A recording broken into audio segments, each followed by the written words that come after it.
Could you use a quick tip daily? How about a tip that can impact your day? My name is Rafael. Join me as I bring you tips by experts around the world. These experts have shared their knowledge and wisdom with me and will directly share them with you. Make sure to subscribe, like, follow, and comment, and I would love for you to become part of the New Tip Daily community.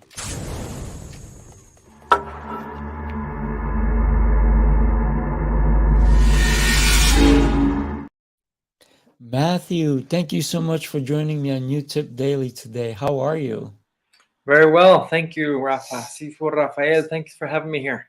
Yes, sir. Great Yes, to sir. be So you are a world traveler. You're in Guatemala. You're going back to Mexico City. Wow. You do get around, don't you? I do a little bit, but yes, I Mm. consider myself a global citizen. Gotcha. So I think one of the things that we're going to talk about today is going to make a lot of sense because you are traveling, you're getting to see different cultures, if you will, right? And the way people even interact with one another. It's got to be similar, but somewhat different. And today we're talking about diversity, right?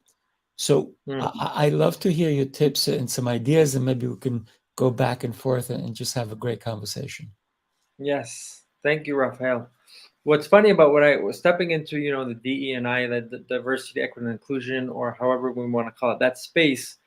A lot of people, it made people turn their heads because who's this, white, heterosexual cisgender male who's stepping into our space? Mm. Who does he think he is? It was very, but the fact is because of my background, and we've spoken before, but because of my background in ministry, because of my international intercultural background, I believe, and I'm so passionate about the dignity of the human person, Mm. the human person, and that's what we all have in common, right? But in that international, as you were saying, international intercultural experiences, I've been able to also see diversity. And when I speak about diversity, I say I take a holistic approach to diversity, um, because it's about the whole person. Mhm. And when in diversity, we talk about surface level diversity, um, and deep level diversity. The problem, with the metrics in the field of DE&I and diversity, equity, inclusion, and things like that, the problem with the metrics is that the metrics measure surface level diversity, but everyone in the diversity space says it. But diversity is a lot deeper than surface level. And what I mean by surface level, I mean the color of our skin, the ethnic groups or our background, gender.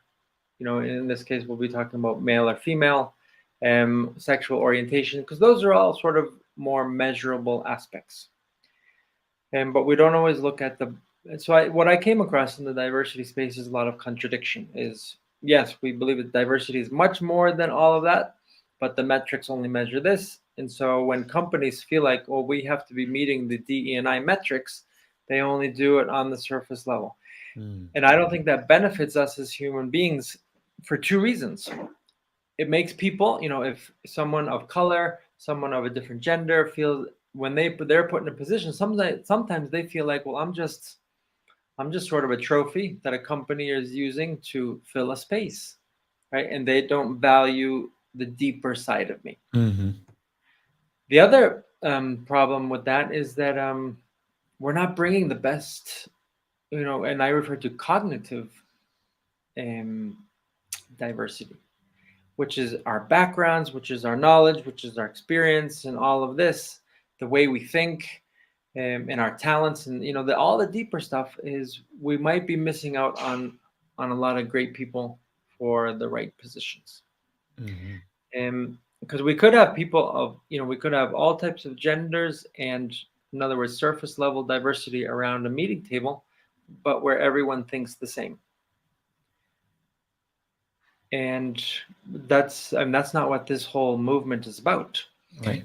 First, this whole movement is about really seeing the other individual, and that's why for me it's like diversity. It's not anything new. Ever since there was the creation of human beings and of the other, there's been diversity. Because it's true. Every person is different, and there's so much beauty in that. Now, Raphael, what gets in the way is because of just the way we are as human beings, our context defines us in many ways. I don't want to say defines us, it shapes us. Our background, our education, where we grew up, what we had access to. And our brain has a hard times with differences, with different things that we are not familiar with. So our mind, cognitive bias is really that our mind takes shortcuts, or we base decisions or judgments based on assumptions or on experience. And that's where, as all of us as human beings, have to be very careful. Mm. We have to keep a very open mind and an open heart. And I suppose going back to my own experience in ministry in so many different countries and cultures, and with so many different people of different languages and races and colors, and I fell in love with the human person in Mm. all of its manifestations. And that's what, in the end, that's what all this is about, is that people want to be seen, want to be valued, want to be appreciated, want to be considered for who they are. And who we are is so deep and so beautiful. Now, a lot of us, because of wherever we grow up, I'm from small town New England, right? Then there's deep America. There's just small, and you bring this to any other country. People that grow up in just a small, it's natural. They're going to have a small view of the world, and so we all have to do a lot of work to grow, to expand our mind, to expand our ideas, to be careful with how assumptions can limit us, and how what we call cognitive bias can limit. Be aware of that. We all have blind spots. And I continue to, even though I've had a lot of experience, I continue to run into them every day in my own life. Mm. So I think it's just for all of us to be aware that they exist, and to really just see beyond the superficial, because I think we can be better as human beings.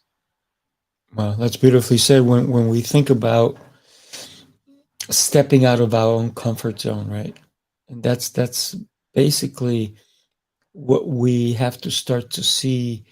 A lot of people say they get it, they understand it, until they're in the other person's shoes and they're getting picked on because of their race or their religion and all that kind of stuff.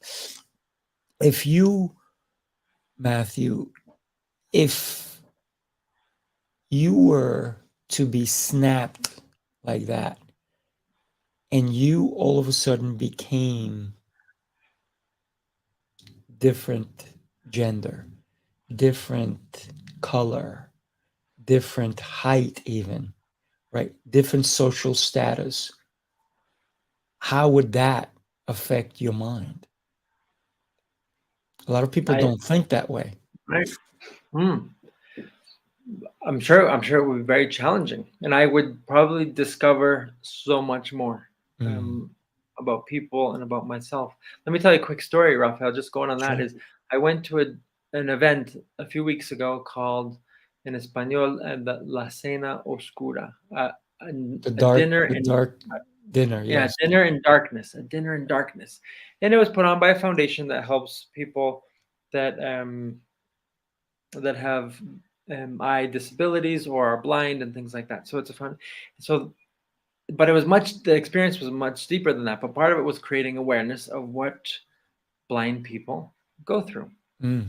And so it was this totally, and when I say totally pitch black environment, I couldn't see my fingers in front of my Mm. eyes, in front of my face. I couldn't. They did such a great job, and so we were brought in. We sat down at the table, and we had a 3-course meal. And and it was a very profound experience, and it was challenging. I It can only challenged me, imagine. but it also helped me and others connect with other senses. Mm. So it creates, and you become much more aware of other senses and other types of experience. And our waiters and waitresses, they were all blind people, Wow. and they walked us through the experience. And so your question made me think of that. If we were Mm. put into and also I had this funny idea, which might be something that we could put together, but it was sort of like Female Awareness Day, where all of us, all men, we put on high heels and we walk around in high heels for a few hours during the day, right? I think my feet would hurt. That's right. As one way to kind of put ourselves in other people's positions and shoes. But going back to your question is yes, if that was done to me, I'm sure I would be challenged. But I would also learn so much about the other. Let me tell you another experience that I did just going on. Your question made me think of a few things. Sure. You knew that I was in religious ministry, right, as a Catholic priest, and I took a year sabbatical for a few reasons, because I had a lot of internal confusion, crisis, and so I took some time to go into inpatient care to address my mental and emotional and spiritual crisis.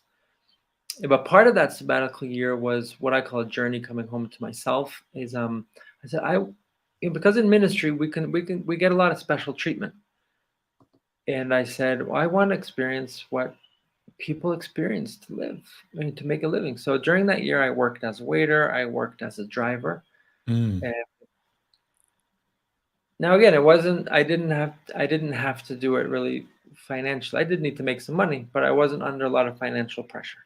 Right. So, but what it did, again, I wanted to experience what people that have to, that oftentimes have to start at the bottom, what it's like, and what it's like to make $1, and how people are treated. And where I worked, no one knew my background, and I didn't want anyone to know my background because I didn't want to be treated differently. And it was such a great experience. Yeah, I can only imagine. Both experiences had definitely had you thinking, because I can only imagine how difficult it would have been to be eating in the dark. You don't know what you're eating unless somebody tells you what you're eating. You don't know where your cup is unless you have to start feeling for it. So you Right. are starting to use your other senses. You are starting to become heightened aware of your other senses. How do you not spill the drink on you? How much is it? Is it hot? Is it cold? It's so Right. many different, and what an amazing experience that you went through. And I love the fact that you even said men should wear high heels. Unfortunately, some men already do that. But besides that, for the ones that don't, the tough guys, right? The guys who are like, oh, but Right. to get a true feeling of what it is to be in someone else's shoes for real. We can say it. Doing it is a whole different experience. And you kind of went through it a little bit. And I love when we talk about diversity, because you brought up the waiters were blind and they guided you. What talent they must have had. What joy must have brought to their hearts to say, wow, I'm helping someone, right? And then the other thing is, could a blind person be a bigot on skin color? The answer is no. Could a deaf person judge another person on their speech? No. What if you're blind and deaf? What if we all were? Where would our society be today if we only had to use our other senses of sound? Maybe not speech, but sound, Right. feel, right? When we think about what we do with the two senses that should be a gift, and we throw it away with our sight, we take it for granted. We look at a person because they're a different color than us, a different height, a different gender, and we judge immediately. And then we hear someone, so we're using the gift of sound, and we judge, and we put them in a place when we should recognize that that's a gift, to be able to hear someone's words, no matter even if they have a hard time communicating, but to listen deeper to what it is they're trying to say. So Right. if we can learn to appreciate the gifts that we have, how much better would our world be? Big Yes. impact. When we think of diversity, children don't. It's taught, isn't it? Mm. So think of it that way. It is a taught behavior, if you will. Mhm. Because if you put a child and you put him with cats, the child will love cats.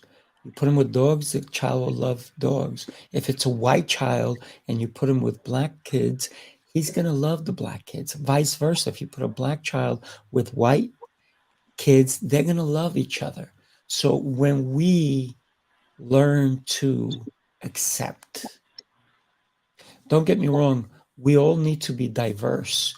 We all need to be individuals. We need to be unique because you can have, listen, you have twins and they have diversity, don't they? Very But much so. it's not. I think what we're talking is, wouldn't it be beautiful if we would just have diversity because we're unique, not because we're judgmental? Mhm. What are your thoughts on that? Yes, like what the example of children is, yeah, how children just you put a bunch of kids into a room and they'll start playing with each other, doing all this stuff, and it does, yeah, they don't even need to speak the same language. No. It's it's so great. But yes, and one thing I wanted to say about visual bias, because this is what came to me during that dinner in darkness, was that a lot of people ate everything on their plate, and they ate things that had they seen it, they usually don't eat it. Mhm. And they ate everything and they loved it. And they said, had I known what or had I seen it, because I usually don't eat that, but had I seen it, I probably wouldn't have eaten it. Right. And so Mm. this visual bias, just going back to what you're saying, and there's so much we could talk about, because it's such a rich topic. Mhm. Um, and sadly, I think it's treated in a rather superficial way. Um, that we're missing the deeper message, which is going back to what you said around the uniqueness of each individual and how each individual wants to be seen, valued, listened to. Mhm. And sadly, our assumptions or experiences, all these different things, they get in the way, and they blind us. They blind us. They sure do. They sure do. Matthew, I know we have to wrap it up. Let me ask you, being that this is New Tip Daily, what's your tip that you can give someone to learn to understand diversity a little bit more? Thank you, Raphael. I would say find very practical ways to step out of your comfort zone in this area of dealing with people that otherwise you might not deal with, for whatever reason. And for everyone that means something different. If there's a certain type of people or group of people that you're like, step out of your comfort zone. If you really believe in, you want to walk the walk, and then step into these areas. If you also cognitive stuff, if you people that Mm, you don't agree with, you don't see eye to eye on certain topics, whether it be religion, whether it be politics, whether it be whatever else, spend time with them. Try to understand. Try to better understand who they are, see where they're coming from, understand who they are, see them as people, love them as people, and maybe agree to disagree, but mm, lean into the discomfort. We do not do ourselves any favors by hanging around with all the same people that either look the same or think the same. yeah. Diversity, for sure. For sure. Matthew, thank you so much. All the way from Guatemala to New York, we bring you a great tip today. Step out of your comfort zone, people. Make sure to have, as my mentor says, don't have a weekend, have a strong end, right? Always think of the strength in your voice, in your heart, but make sure that you do use that voice to change the world. One word at a time, right? All right, my friend. Thank you, Rafael. Safe trip, safe travels. All right.